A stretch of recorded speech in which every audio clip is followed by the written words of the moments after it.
What's up? What's up? What's up? We back with another episode of Rap and RnB with Ray. We got the one and only Iesha G, Iesha the goddess, Iesha speaks a whole bunch, a whole lot of. How you doing? How you doing? I am doing good. How are you doing today? I'm good. It's good to have you in the studio. Yeah, I'm excited. I'm excited to be here. No, for sure. So I gave a little roundabout, but let the people know who you are, what you do, all the different facets, and then we're gonna dive into some questions about what you got going on. Most definitely. So, hey y'all, how y'all doing? My name, of course, is Iesha, and I'm also known as stated Iesha the Goddess, which is my signature platform name. I go by Iesha the Goddess when I'm doing my poetry, when I'm doing anything related to the arts of like spoken word. I also go by Iesha G, so I just started rapping, so I'm a rapper now. That's like a new thing, but I love it. But outside of that, I am a multimedia mogul. So I am a podcaster. I host Iesha Speaks for a podcast. I do film. I have a film company called Major Experience Film Productions. I also have an entertainment company, which is like the parents company of like all of my businesses. So it's called Hayes Entertainment. And I'm also a public speaker. I'm an activist, very active in my community. I love helping people. That's just what I do. And I am a writer, so I'm an author. So I pretty much do everything, y'all. It's about nothing I can't do except for draw and dance. You know, two things I ain't learned how to do yet. I ain't got that yet. So yeah, it took the time to sit there and practice on it. So what got you started, like to have all these different facets of business and in the arts and the creative spaces? Like, what was your kickoff that was like, you know what, I want to be here? To be honest, one of the things I always tell people is really being at the right place in the right time. So when I was in elementary, I was in open doors. So very smart kid, just automatically growing up. But as I transitioned to middle school, I don't know if a lot of people may be familiar with this or where they're watching from, but there was this thing called APEC. And so at the time, there were so many kids trying to get in there because of what they could do with education and with the arts. And so I ended up getting accepted into that program, but by the time I was going to there, I was the only kid who couldn't get in because like they were full. Like the school was so full of students. And so at the time they were like, look, you gotta make a decision. You're either gonna go to your regular school or go to IB. And so if you don't know, IB is called International Miraculous, but at the time it's still housed at Northwest Middle School. And so I was like, you know what? I want to continue to pursue my education. So although it's not the arts, I'm still gonna go. And so, like, make a long story short, when I got to that school, all of my teachers knew how creative I was. And so they knew we didn't house that. And so what they did was they put me in rooms and spaces where I could be the best version of myself artistically. When I was in middle school, I even started with the help of my teacher. Shout out to Miss Igubadia. She and the other couple of students, we started our own poetry club. And so shout out to my principal at the time. Like they was like, is this gonna work? Like, we never done this before, but we were the first like group of students. She was the first teacher to ever do that. We went all across the state of Mississippi and won first place in everything we did. And I say that with so much pride and as a fact. And so because of what I wanted to do and my passion and because people believed in me, they put me in these spaces. So honestly, that's how I got started. I always had a fight for me for youth justice. And so the poetry was like my main platform, and from there I just kept going and I kept learning and I just kept advocating and I allowed myself to be in spaces that were uncomfortable for me. I never settled to just stay in like poetry or just stay as a writer. I allowed myself to become the advocate. I allowed myself to get in civic engagement because I knew that where God was leading me, it wasn't just in this one room. And for me, I love to do so many things. I'm like, oh, I can do this, I can do that. So why not? But yeah, that's pretty much how I got started. Okay, so shout out to the school system. Yes, allowing you the school system. to pour in to be great. Okay, so at a young age, you knew you was creative. And you got into the poetry. So y'all traveling around the state, participating in these competitions. Y'all winning. All right, so now as you growing up, you enter high school and everything. Like, when is the first time that you really was like, as an adult, was like, okay, I'm gonna have to make this work into my life, even when we having to manage bills and everything else. So it's great you asked that. When I was 18, of course, so this is kind of like the end of high school. During high school, not really so much focused on bills. But growing up, like my mom, she was a single mother, so there were a lot of things that we just didn't have. But I was a hustler, like I was like I gotta have what I want. So I sold snakes in high school. I was a candy lady, like that's how everybody knew me, like. like even with me being in IB, bro, like everybody knew me. Like I was really like her, like in high school. So of course we couldn't do that. So like our security officer, like I had to give them little snakes and stuff to keep them on the low. Like, look, don't take my stuff, bro. Like you still trying to trying to make this money. So anyways, as I transitioned into like my senior year, you know, this is during COVID. So I'm a COVID like graduate baby. And so not even just having to go through life experience changes, but going through COVID, like being quarantined, like that was hard. And I don't think a lot of people talk about how hard it was for especially like our age to be in a space where we couldn't be social anymore. And it affected us in so many ways. And so when I was 18, that was the year my mom also decided to leave the state.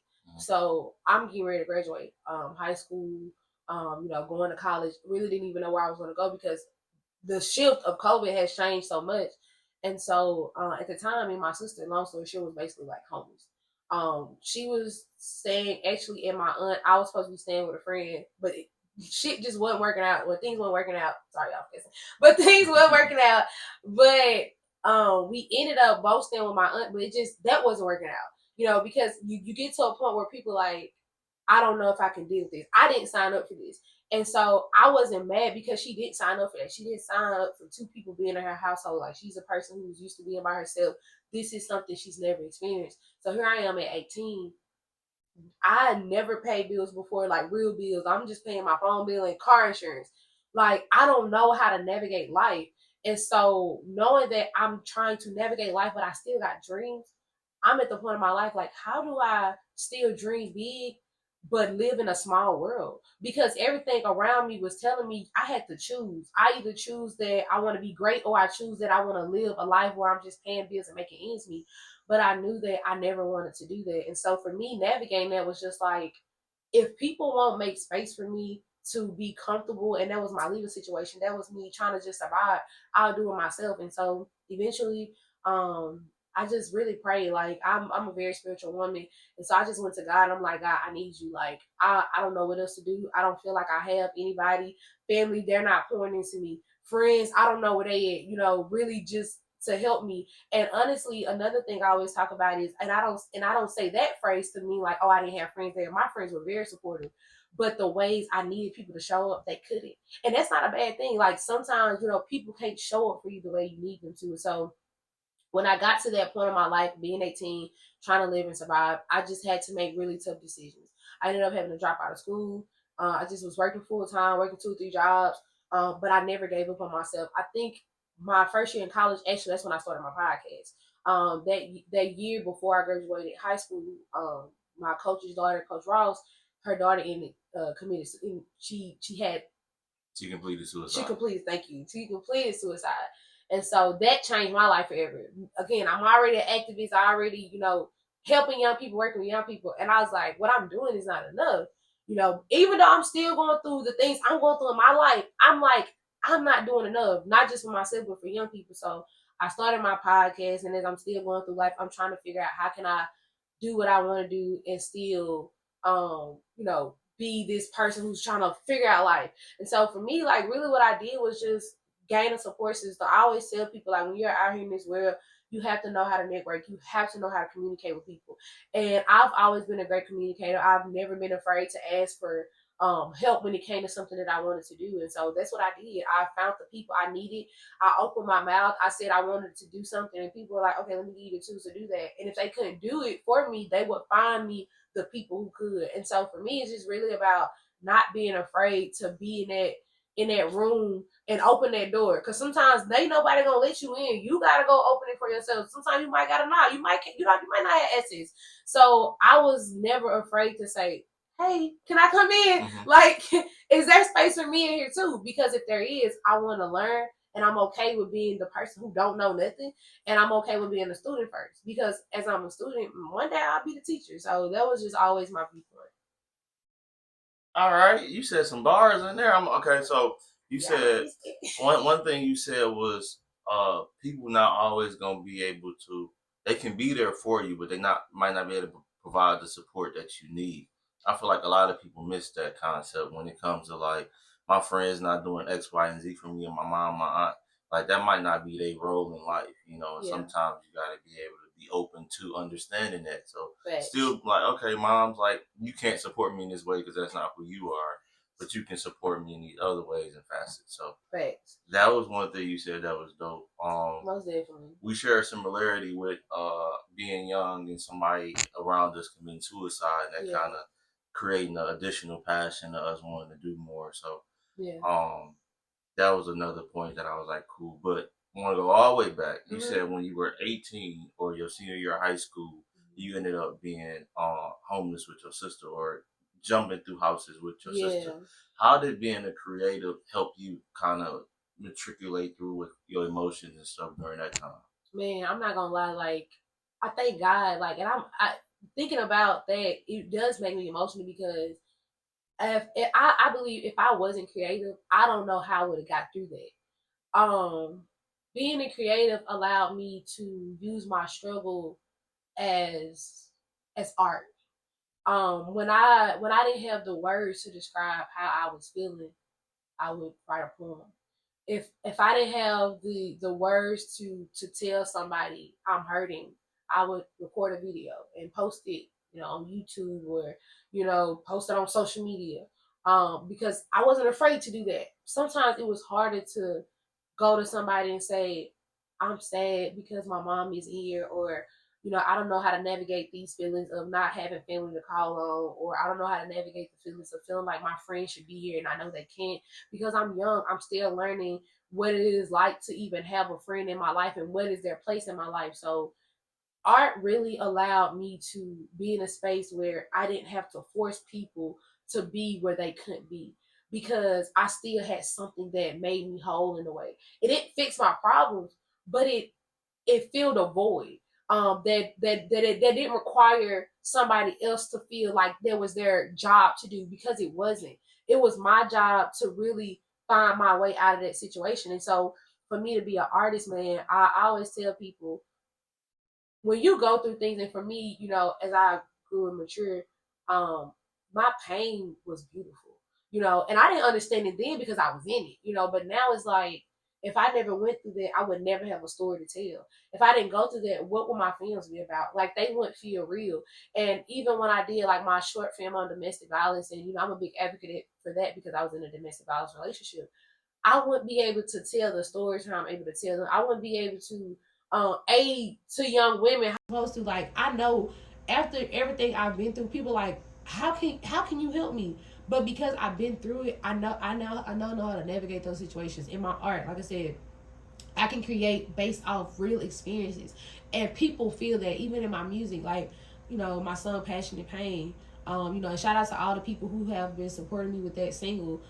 In the lyrics of that song, I talk about I remember them days I was broke. Now I'm rich, crazy as I know, because I was literally out here broke. Like, I would wake up to no money in my account because I'm like, I gotta pay these bills, and the jobs that I'm working is not enough. It's not enough to support my vision. It's not enough to support school. And I'm doing this as a 19-year-old, probably at the time, on my own, trying to still live, enjoy life, and be a creative. But like I said, through my creativeness, man, like, when you ain't got nothing, you got the joy of knowing that you are doing something that's gonna one day change the world. And what I always tell people, and I think I'll end on this with this question, is that you never know who your art is helping. When I dropped my film, bro, I was literally about to be homeless. Like, I was about to lose everything. I didn't have my car was driving 25 miles per hour. I didn't have a job. I was behind on bills. Like, I didn't have nothing. And shout out to Donnie. She is a domestic violence advocate. She literally, like, sponsored that whole project. Because I was about to give up on it. And she was like, no, this has to happen. And so we did the film, and during that film, not even just with that project, a couple days later, a job I was working, the lady was like, look, I'm going to pay your bills. She was like, you should not have to struggle like this at your age. And I'm just like, this lady, like, she don't know me. Like, this is a remote job. I never met this lady in my life. But she was like, I don't want you to have to go through this. And so if I didn't use my voice, which I feel like is a part of my creative self. If I didn't use my voice and I didn't allow people to help me, the things that I did and the people lives I changed with that film would have never happened. I didn't even promote that film. Over 400 views, probably like right now. You know what I'm saying?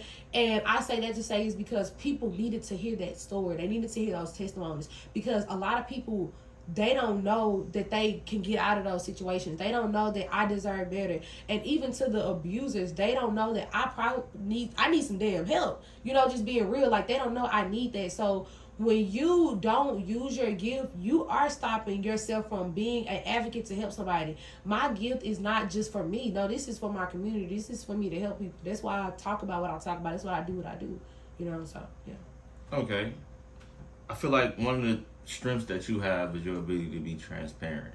What would you tell somebody that's struggling with transparency, or what could you possibly do to encourage them to say, hey, like you say, what you going through, somebody else is going through, or what you went through, somebody else is going through, and if you telling the story can help them out. Like, what would you do to encourage them to bypass that? I don't want people to know that I was evicted, but me getting through it might help somebody else either not get into the situation or help them get through it as well.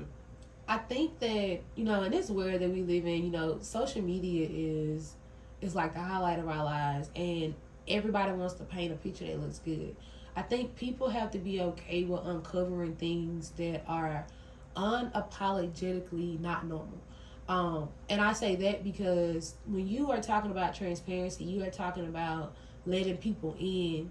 And a lot of times too, with transparency, people aren't transparent because they don't trust people. You know, and that's what it is for me. Like, that's why people don't let people in their lives. But then there's also this thing of, if I am transparent with people, will they hurt me? So people don't trust, and then they're scared to get hurt.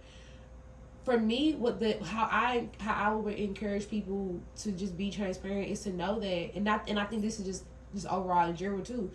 You have to know that people are going to hurt you, and don't get into situations expecting things to be perfect. Like even when I'm dating, when I meet new friends, I don't expect this person to give me their all. My expectation of you is to be real with me, yes, but I also know that you're human.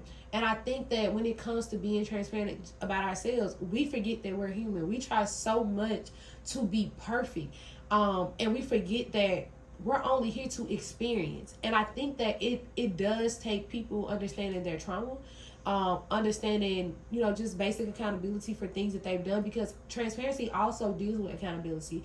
It deals with you admitting sometimes you did something wrong. If I'm transparent about certain situations, I might be the villain. I might not be the person who was the victim, and that's okay. People have to be okay with being wrong. People got to be okay with being the victim. People just got to be okay with just normal, normal stuff, but they're not okay with that. And so I think I would just encourage people to really start with themselves. I think one of the things I'm still encouraging myself is to go to therapy. I was literally just talking about that before you pulled up. Like, it's hard. Like, I don't think people talk about that thing about therapy being hard. You know, people always like, oh, you don't need therapy, or it's easy to go, just go. But it's not. Like, I've been trying to go to therapy for years, and I know I need it, but it's hard because I'm scared. I'm scared to let somebody in, but I'm also scared to be honest. And that's something, again, with me being transparent, and I'm openly saying, like, it is hard to do that. So I think we have to understand it's not an overnight thing. You know, you continue to work on it, but you also have to be honest with yourself. If you can't be honest with yourself first and say, look, I know I got a problem, and that problem might just be being honest with me, but I'm admitting it. That's the first step, just admitting it. When you admit it, now you know how to navigate the rest of this process. And as you take it step by step, you're going to finally get to the end goal where you can say, okay, now I can be open to the world. I can be open to my family, to my partner. I can be transparent. And it literally just takes, like, again, that first step of you being able to admit it. Accountability for oneself. Yes. And being honest with yourself. Yes. Can be the root of you not wanting to be transparent. Facts. No, and you hit the point with therapy. Recently, with me being around therapists a lot for the past 6 years. Yeah. And being in a couple of therapy sessions, and even kind of like hosting therapy sessions for some of the young men. Being honest with yourself is a deterrent. I feel like even more so than like letting somebody else in, because a therapy session really ain't them getting your information. Right. It's you speaking on what you going through, how you react to it, what your Yes. thought process is in it, Yes. and then you have to understand how you react, why you react, and did you react the right way. Yes. Shoot, I had a situation yesterday, and I had to kind of reset and say, "Dang, I'm kind of about to get out of character. You Let see me what I'm saying? rechannel this energy." So, Right, yes. And I wanted to just like touch on that. So I was having a conversation with my partner the other day, and again we're talking about so many different things, talking about our families and things like that. And I asked him, I said, "Tell me about you." And for a long minute he paused because it's so hard to look at ourselves in the mirror. We take so much time looking at other people that we never look within us to even know who we are.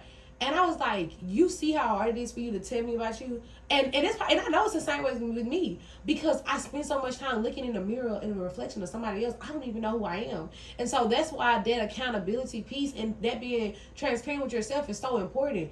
We don't even know who we are. We can tell you out the back and the front and the tip of our hands who somebody else is, who my mama is, my grand, who are people we don't even know is. But when it comes to us, we don't know. And so that's why I say, like, when it comes to me being transparent, that's why I'm so transparent because I'm still trying to navigate who I am. And if I can be transparent with y'all about me, it makes it easier for me to learn myself. It makes it easier for me to say, oh, I was wrong because I'm not lying about nothing I do. No, it's nothing I do is a secret. Nothing. I'm one day, yes, I'm advocating. The same day, yes, I'm having fun and I'm out partying. Because why am I hiding myself? I am a human being. I am not faking it for nobody. But me being transparent allows me to understand what kind of person I am. It allows me to understand my personality. You know, it allows me to understand things that trigger me, that might make me angry, that might make me sad. And like you said, even with you being in a situation where you had to catch yourself, that was a opportunity for you to figure out, like, who am I in this moment? And that's okay that you did get triggered by something, but you have to acknowledge what was it that triggered me. How can I be transparent enough with myself to know like something here just affected me? You know, so definitely. And while we here, let's transition more specifically. I want to talk about you, the poet. Yeah, yeah. So what's some of the things that you've been to experience through poetry, and where are you looking to like take it, or are you just kind of doing it as a release still, and whoever receives it receives it? So I definitely feel like with poetry, I am still doing it like as a release still.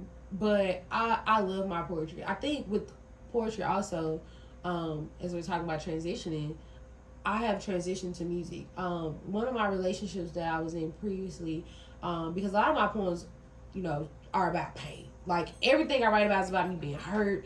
You know, just it's very sad, like heartbreak stuff. You know, but when I was in this relationship one time, my ex like ripped my poem up. That messed me up. I couldn't even, like after that I couldn't even write a poem. So that's when I started doing freestyle poetry. I love freestyle poetry because I speak from the heart and I literally allow God to use me. Like when I do freestyle poetry, I tell people this is not me talking. This is literally God. This is a spirit. So I don't know where that comes from. But when I couldn't write poetry, although in a way music is poetry, I had to start writing music. I needed something to help me flow my words, and so that's where that instrumental came in. That's where that beat came in, and it helped me process my thoughts. And so now I feel like when you talk about how am I using poetry, I'm using my poetry as my music. I will always love poetry. That's the heart of who I am. That's how I got started, you know, because I wanted to do music, but I was like, nah, that ain't for me. I was 9 years old writing, but when a traumatic experience happened, I had to find something else because my words had got shut down, and so now music has become that voice of my poetry, and so for me, that's where I feel like I am with the poetry. Like it's just transitioning now into music and transitioning now to me making visuals to the music, just putting my art in a different form, using it in a different way for people to understand how I feel. Okay, so talk about taking that step from the stage, from the mic, and going into the studio. You know, with the beat playing, how was that experience? The difference, and how do you feel about the first song that you put out? So, like I said, I've been writing since I was 9, y'all. Like, again, I always been smart. I always been, in my eyes, musically talented. I knew I always had a voice for it. So, when I was young, like, I would record all the time with my cousin.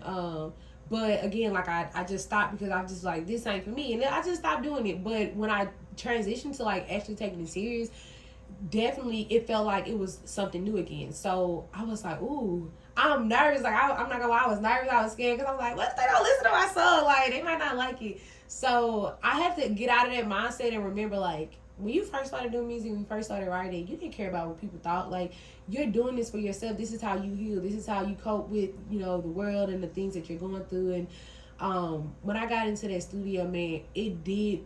Although I was nervous, it felt so like relieving. My first song, "Passion and Pain," make sure y'all go stream this out on all platforms. That song was like that song that I wrote, man, it has so much like passion in it. Although it's a pain song, it has so much passion in it. And I think like when people listen to it, like it really moves people because one of the things that I wanted to, I feel like that's why I went to music. I wanted to stop writing sad poems. I wanted to stop being sad. But when I write my music, I talk about how I was sad, but how I'm like moving away from that. And so passion and pain is like the song itself, like this pain is real, but it's passion because this is what's driving me. My pain is driving me, but it's driving me to be great and successful. And so like just getting in that studio, using my words and hearing that beat, it's just, I don't know, it was like a different feeling. It felt good though. Like I felt alive again. I think that's how I would describe it. I felt alive. I like that. And I like how you saying we're using our past to fuel our future because we got to remember that our gasoline comes from fossil fuels. So, we working right through that and keeping it moving. Yes. In closing, let me know where you want to, be. Like, what's your, I don't want to say necessarily end goal, but what's the next step? What's a progressive movement that you're looking to achieve? And then when you wrap it up, you can let them know all your pages to follow you at, where they can stream the song, where they could tap in with you for speaking engagements and all that. Most definitely. So, in closing, like for me, of course, like everybody knows, Iesha Speaks for a podcast has started back up. My podcast is definitely like the heart of who I am. I love what I do. I love sharing people's thoughts and their visions and their aspirations with the world, because I believe that our community, especially Jackson, Mississippi, we have so much fuel and so much creativity here. It has to be put out into the world. So that's where I am now, just continuing to grow in my platform. But of course, like as it relates to just me being an artist, I just want to continue to grow my artistry. Like I want to continue to learn. So I'm just open to connecting with a lot of people, whether that's musically, poetically, like you stated, like I do speaking engagements. I want to get more active into my community. I'm looking forward to connect a lot more with schools. I'm looking forward to just get more engaged with the younger people, because I know that they're taking so much away from us that if we don't catch our young people now, we're going to lose them. And I hate when people say, oh, we already lost them. Yeah, we lost a couple of them, but they aren't gone yet. Because the thing about losing somebody, you ain't lost them yet. So I want to be able to catch young people where they are. And I do that through my podcast. I do that through my music. And I do that through my voice. And where y'all can find me for anything I do, whether it's speaking engagement, podcast, definitely at my social media, Iesha the Goddess. It has all my platforms on there.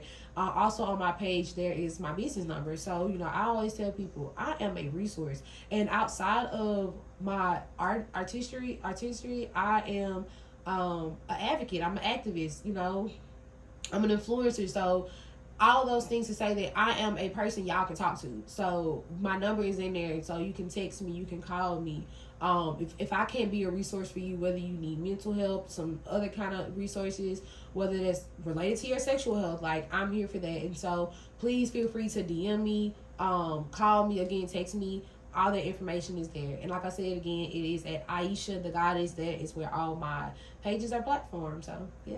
Right on. And we want to shout out to Bet on You Clothing. Shout out to the Be the Capital. Make sure y'all like, comment, subscribe, and share. Yes. Go stream that. Book her for some speaking engagements. She's an advocate for the youth, the young people.